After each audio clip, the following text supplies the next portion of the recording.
Moving forward, I would like to call upon Mr. Gohar Hassan sir, IPS Deputy Superintendent Police from Adhapur. We thank you for accepting our invitation graciously and giving us your precious time. It will be a very special experience for all of us to listen few words from you. Mr. Gohar Hassan sir. सबसे पहले तो मैं शुक्रिया अदा करना चाहूँगा Shaheen academy के सभी जिम्मेदारान जो हैं यहाँ स्टेज पे मौजूद हैं। जज़ाकल्लाह, आपने ये मौका फराहम किया कि छोटे भाई बहन और जो बड़े भाई और जो वालिद जैसी शख्सियत यहाँ पे मौजूद हैं, सबसे इंटरैक्ट करने का, दो अल्फाज इसमें बात करने का।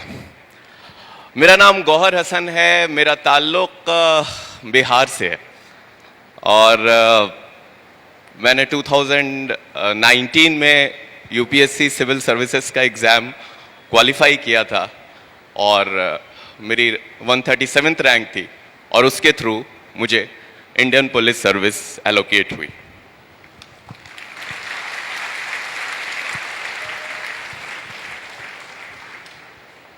तो यहाँ पे सबसे पहले तो मैं उन बच्चों को मुबारकबाद देना चाहूँगा जिन्होंने माशाल्लाह इतनी बड़ी कामयाबी हासिल की है। नीट का एग्ज़ाम क्वालिफाई करना, उसमें अच्छी रैंक लाना कितना मुश्किल है, इसका अंदाज़ा शायद सब लोग नहीं लगा सकते, लेकिन मैं इस चीज़ को समझता हूँ कि उसको कितना मुश्किल है, कितनी मेहनत करनी पड़ी होगी। उनके वालिदैन को भी बहुत बहुत मुबारक, क्योंकि बिना वालिदैन के सपोर्ट के, बिना पेरेंट्स के सपोर्ट के ये चीज़ मुमकिन नहीं होती है।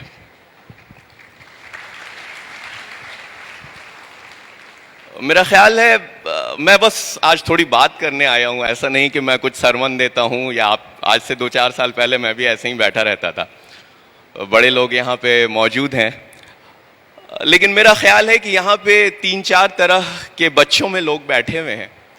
एक तो वो जिन्होंने अल्हम्दुलिल्लाह कामयाबी हासिल कर ली है, जो एक अच्छी रैंक के साथ हैं और वो आगे अपनी ज़िंदगी में दूसरे मरहलों पे आगे बढ़ेंगे। दूसरे वो लोग हैं जिन्होंने साल भर मेहनत की होगी, अपना बेस्ट दिया होगा, शायद कुछ मजबूरी रही हो कि ऐन मौके पे तबीयत ख़राब हो गई हो या कुछ ऐसा रहा हो जिसकी वजह से या तो उतनी अच्छी रैंक नहीं आ पाई हो या अनफॉर्चुनेटली उनका एग्ज़ाम में नहीं हो पाया हो। तीसरे शायद इस तरह के लोग होंगे जो मुझसे, जो मेरे तरह के होंगे, जिनका ताल्लुक, जिनको लगता है ठीक है आगे कल पढ़ाई करेंगे, आज तो ठीक है, आज का मामला तो गुजर गया। और मैं आपको शॉर्ट में अपने बारे में बताता हूँ।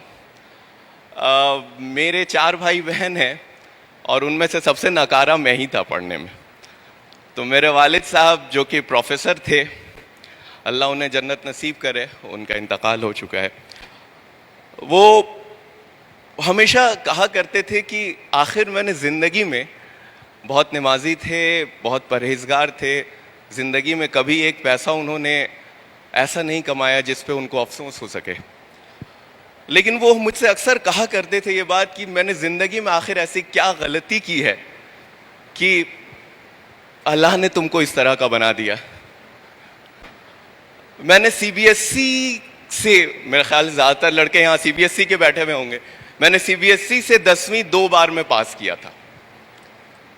पहली बार में पास कर गया था मैं, मेरे कुछ 45% मार्क्स थे, और जब मेरे वालिद साहब ने कहा ये नंबर लेके तुम कहाँ जाओगे, तो मुझे लगा मैं पास कर गया, मैं इसी पे खुश था।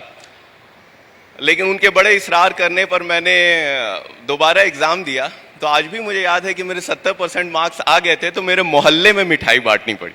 वो लोग इतने खुश थे 70% मार्क्स पे।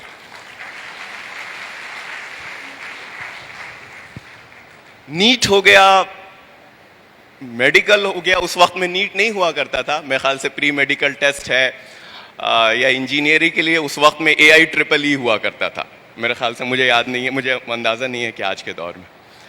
तो ये सब तो बहुत दूर की बातें हैं, मेरे वालिद साहब को ये लगा कि शायद ये लड़का इंजीनियरिंग क्वालिफाई नहीं कर पाएगा, इसलिए उन्होंने मेरा एडमिशन डिप्लोमा में करवाया था, डिप्लोमा इंजीनियरिंग में, कि तुमसे बेटा इंजीनियरिंग तो होगी नहीं, बेहतर है कि तुम डिप्लोमा करो, डिप्लोमा के बाद तुम्हें जॉब मिल जाएगी। और उनका इंटेंशन बहुत नोबल था, जाहिर है वो मुझे बचपन से देखते आ रहे थे। एक बाप माँ से ज्यादा, एक पेरेंट से ज्यादा अपने बच्चों को कौन पहचानता है। तो खैर मुझे बड़ा ईगो मेरा हर्ट हुआ। अब डिप्लोमा करने को कह दिया, डिप्लोम चीज लोग बुलाते थे, लेकिन खैर ठीक है, अब मरता क्या ना करता। डिप्लोमा का एग्जाम दिया। इंटरेस्टिंग बात है कि मेरा उसमें भी एंट्रेंस में नहीं हुआ डिप्लोमा के। कुछ वेटिंग आई थी मेरी, लेकिन वेटिंग आई थी तो किसी तरह से मैं वहां पहुंच गया। खैर फास्ट फॉरवर्ड डिप्लोमा हुआ, डिप्लोमा के बाद फिर जॉब भी मिल गई, जॉब तो मिल ही जाती है। उसके बाद फिर मैंने इवनिंग से इंजीनियरिंग करी। बड़े घर पे लोग मेरे बड़े खुश थे कि चलिए भाई, जिससे ये उम्मीद थी कि पान की दुकान से ऊपर कुछ कर नहीं सकता है, एटलीस्ट वो एक जॉब कर रहा है। मैंने जॉब शुरू करी अपनी। जॉब शुरू करी तो 1 साल, 2 साल, 3 साल। जब 3 साल मैंने जॉब वॉब कर लिया तो मुझे लगा कि शायद मुझे कुछ और करना चाहिए। उस वक्त में मुझे कहीं ना कहीं ये एहसास होता था कि मैंने जिंदगी में कुछ भी नहीं किया अभी तक। जैसे नदी के एक फ्लो के साथ लोग बहते चले जाते हैं, वैसे मैं भी अपनी जिंदगी के फ्लो के साथ बहता चला जा रहा था, जैसे जहां जिसने फेंक दिया। ना कोई बड़ा एग्जाम दिया, ना किस किया। तो मुझे पता नहीं क्यों एक ख्याल आया कि इस स्टेज पे आके ना तो मैं मेडिकल दे सकता हूं, ना मैं इंजीनियरिंग दे सकता हूं, ना मैं कुछ और कर सकता हूं। मेरे पास 2 ऑप्शंस बचे थे, या तो मैं कैट का एग्जाम देता मैनेजमेंट के लिए, या फिर एक ऑप्शन था सिविल सर्विसेज। मुझे बहुत ज़्यादा अंदाज़ा तो नहीं है कि महाराष्ट्र में लोग इसका क्या वो करते हैं, बट बिहार में एक बड़ा कोई भी पेरेंट्स को, खास करके जो मिडिल क्लास के पेरेंट्स होते हैं, उनके अंदर एक ये रहता है कि भाई मेरा बच्चा IAS IPS बने, सिविल सर्विसेज में जाए। मतलब वो एक बड़ा उसको लगता है कि पता नहीं क्या हो जाएगा वो बनकर। हालांकि ऐसा कुछ नहीं है, ठीक है, ये भी एक नौकरी है। तो खैर मुझे एहसास, तो वो जहन में जहनियत तो वही थी, तो मुझे ये एहसास हुआ कि मुझे सिविल सर्विसेज की प्रिपरेशन करनी चाहिए। तो जब मैंने एकदम मुअज़्ज़म इरादा कर लिया कि नहीं मुझे करना है, तो मैंने अपने वालिद साहब को फ़ोन किया कि मैं ऐसा ऐसा सोच रहा हूँ। वो सोचने लगे। अभी तो मुझे थोड़ा सुकून मिला था कि इसने नौकरी शुरू की है, अब इसकी ज़िंदगी थोड़ी सी सेटल हुई है, आगे का मामला होगा, अब आगे की चीज़ें देखी जाएगी। अब ये नौकरी छोड़ने की बात करने लगा। तो उन्होंने कहा कि लगता है तुम ज़्यादा थक वक गए हो, नौकरी में तुम्हारा ज़्यादा प्रेशर है तुम पे, तुम आओ घर छुट्टी लेकर के। ठीक है, मैं घर पहुंच गया। घर पहुंचा, मैंने उनसे कहा कि मैं ऐसा ऐसा सोच रहा हूं। तो उन्होंने कहा कि तुम्हारा कोई दोस्त तैयारी वारी करने का इरादा किया है क्या? कोई है जो तुम्हारे साथ जो इस तरह का कोशिश कर रहा है, जिसके तुम सोबत में तुमको भी लग रहा है हम भी कर लेंगे? और दूसरा, तुमको अंदाज़ा है ना तुम किस चीज़ की बात कर रहे हो? कहा जाता है ये हिंदुस्तान का सबसे मुश्किल एग्ज़ाम है, तुम्हें अंदाज़ा तो है?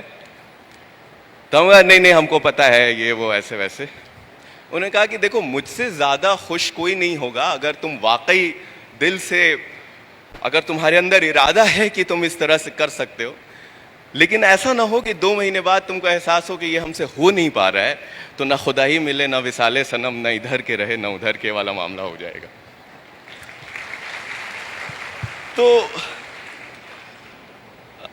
ठीक है, तो हमने सोचा कि थोड़ा सा, उनसे कुछ साल पहले डॉक्टर शाह फैसल थे जो कश्मीर के थे, वो हिंदुस्तान में टॉपर हुए थे, और काफ़ी वो, मतलब वो उनकी स्पीच वगैरह हम लोग यूट्यूब पे सुनते थे तो लगता था कि हाँ एकदम ज़बरदस्त। वो इकबाल का एक शेर है जो वो बार बार दोहराते हैं, और वाकई उनके पढ़ने से ही मुझे पता चला कि वो कितनी गहराई है उसमें, कितना मीनिंग है कि दयार इश्क में अपना मकाम पैदा कर, नया ज़माना नई सुबह शाम पैदा कर, खुदा अगर दिल फितरत शनास दे तुझको, सुकूते लाला गुल से कलाम पैदा कर। तो इसमें इतनी गहराई है। अल्लामा इकबाल, इस इंस्टीट्यूशन का नाम शाहीन है। मैं इतना खुश हुआ था जब मुझे अंदाज़ा हुआ, मुझसे पहले जो मौलाना साहब थे इन्होंने बहुत अच्छे तरीक़े से इसका मतलब बताया है कि शाहीन का क्या होता है।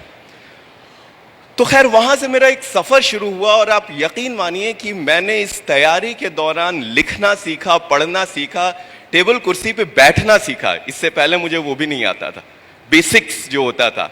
It took me a lot of time but, और एक चीज़ है, ये कुरान का कौल है कि अल्लाह उसी की मदद करते हैं जो खुद अपनी मदद करता है। तो इस चीज़ को, ये एक लंबा सफ़र चला। मैं उसके हर, यूपीएससी में भी 3 स्टेजेस होते हैं, प्रीलिम्स में, मेंस, इंटरव्यू में, तीनों स्टेज में एक एक बार फेल हुआ। फाइनली 2019 में जाकर के अल्हम्दुलिल्लाह मेरा सिलेक्शन हुआ। तो कहने का मकसद ये है, मैं आप लोगों को ये, खास करके मैं उन बच्चों को एड्रेस कर रहा हूँ जिनको ऐसा लगता है कि शायद वो अपने अंदर से हारते हैं। उनको ऐसा लगता है कि शायद मैं कुछ नहीं कर पाऊंगा। जब वो दूसरे बच्चों को देखते हैं उनको लगता है कि यार ये मुझसे इतना अच्छा है। मुझे भी ऐसा लगता था, मेरे अंदर भी ये इनसिक्योरिटीज थी। ऐसा नहीं है कि यार ये तो मैं कैसे कर पाऊंगा, इतना बड़ा कंपटीशन है, इतने बड़े लोग हैं। और आपको मैं एक चीज़ बताता हूं, मैं अपने एक्सपीरियंस से ये चीज़ 100% कह सकता हूं कि आपका कॉम्पिटिटर दुनिया में सिर्फ आप हैं। अगर आप आज जिस मकाम पर हैं, आप कल उससे थोड़े बेहतर हो गए तो यकीन जानिए इससे बेहतर कोई चीज़ नहीं। आपको सिर्फ एक सीट चाहिए किसी भी कंपटीशन में, किसी भी एग्जाम में। आपको कोई मतलब नहीं है कि दूसरे क्या कर रहे हैं। आपका कंपटीशन किसी और से नहीं है। हम हमेशा अपने आप से, अपनी जहनियत से हारते हैं, हम दूसरों से कभी नहीं हारते।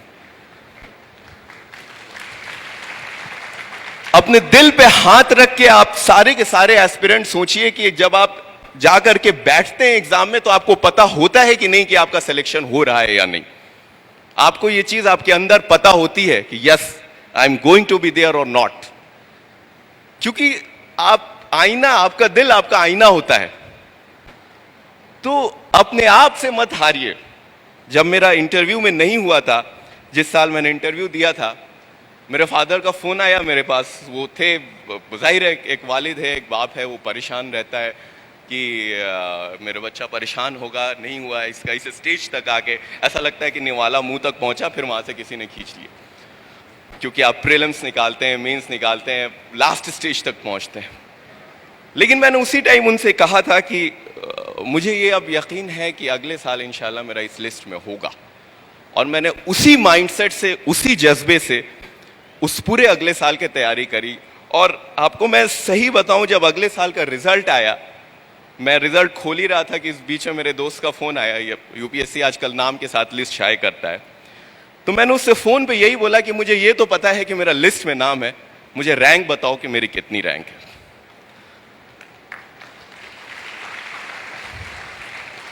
और ये मैं 4 बार फेलियर होने के बाद की बात कर रहा हूं। ऐसा नहीं कि मैं पहली बार में, किसी तरह का कोई गुरूर नहीं, किसी का, बस मुझे अपने अंदर यकीन था कि हाँ। और आप सबको, जितने भी एस्पिरेंट, जितने भी लोग यहां बैठे हैं, उनको पता होता है। आज जो लोग बैठे हैं, जिन लोगों को अगले साल देना है, आज ये चीज सोचिए अपने जहन में कि अगले साल मेरा नाम वहां पे होगा। और ये जो पॉजिटिव एनर्जी होती है ना आपके जहन में, वो आपको डिराइव करती है, वो आपको अपने गोल की तरफ खींचती है। तो आप अगर अपने जहन, आप सुबह सुबह उठ करके आप अगर ये सोचेंगे yes I am going to be there, जहां आप चाहते हैं, जहां आपके वालिदैन चाहते हैं, जहां आपके पेरेंट्स चाहते हैं, यकीन जानिए आपके पेरेंट्स, आपके वालिदैन आपके लिए इतना सैक्रिफाइस करते हैं कि हम लोग इस चीज का इमेजिन भी नहीं, इसका अंदाजा भी नहीं लगा सकते। कितनी दुआ करते हैं, कितनी रात जागते हैं, कितने आंसू गिराते हैं। और क्या सिर्फ आपकी कामयाबी, मेरा सिलेक्शन हुआ, उसके विद इन 1 ईयर मेरे वालिद साहब का इंतकाल हो गया। आज वो नहीं देख रहे हैं कि मैं कहां हूं, क्या हूं। उन्होंने अपनी जिंदगी इस चीज में सर्व कर दी कि उनके बच्चे अच्छा से अच्छा कर सकें। अल्हम्दुलिल्लाह आज मेरे चारों भाई बहन एक अच्छी जगहों पर हैं, लेकिन और मेरे वालिद नहीं है इसको देखने को। तो इसलिए आप सब के लिए, जितने बच्चे यहां पे बैठे हैं, ये सारी चीजें जो है सिर्फ आपके लिए हैं। ये आपके फ्यूचर के लिए है। आप इस चीज को समझिए। इकबाल का वो कौल है, खुद ही को कर बुलंद इतना कि हर तकदीर से पहले खुदा खुद बंदे से पूछे, बता तेरी रजा क्या है।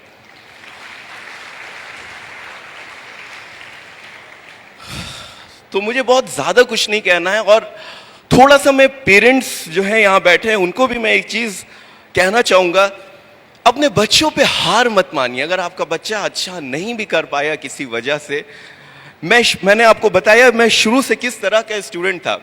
मेरे वालिद के लिए ये बहुत आसान था, मेरे फादर के लिए, मेरी मदर के लिए, कि मुझे अपने हाल पे छोड़ देना, ये तो कुछ नहीं कर सकता है। It's very easy.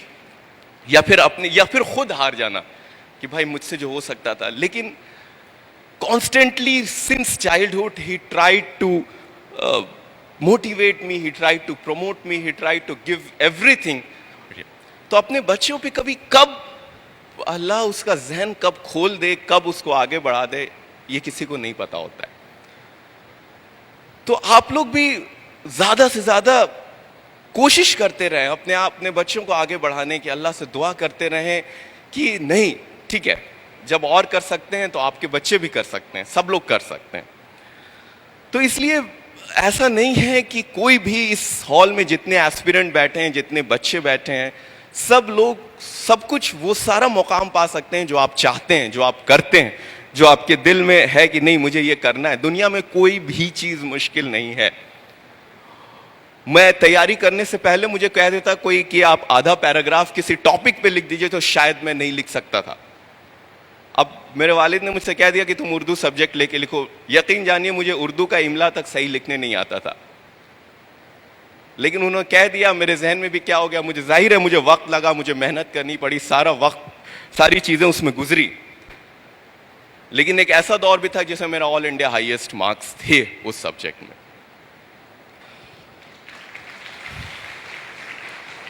तो कोई भी चीज दुनिया में, कोई भी चीज मुश्किल नहीं है। Everyone who is sitting here is an Einstein, is a Newton in itself, in himself, in herself. There is nothing which is impossible for him. हर कोई डिफरेंट है, हर किसी के पास अपनी कैरेक्टरिस्टिक्स है, हर कोई डिफरेंट है, हर कोई यूनिक है। और आपका कंपटीशन किसी से नहीं है। ये चीज आपको मैं बार बार बताता हूँ, बार बार दोहराता हूँ। कभी ये नहीं सोचिएगा कि आपके क्लास में किसी का टेस्ट हुआ, उसका मार्क्स बहुत आ गया तो वो बहुत अच्छा है। नहीं, आपका कहाँ कम आया, कहाँ क्या कम आया ये देखिए। किसी दूसरे का क्या ज्यादा आया, इससे कोई फर्क नहीं पड़ता है। आपका कंपटीशन उससे नहीं है, आपका कंपटीशन अपने आप से है। तो आखिरी में बस मैं उन बच्चों से फाइनली एक बशीर बद्र का शेर है, उसको कह करके अपनी बात खत्म करूंगा। यहाँ पे बहुत लोग हैं, बहुत बड़े, कि बस एक चीज हमेशा याद रखिएगा कि जब से चला हूं मेरी मंजिल पे नजर है, रास्ते में कभी मील का पत्थर नहीं देखा। शुक्रिया।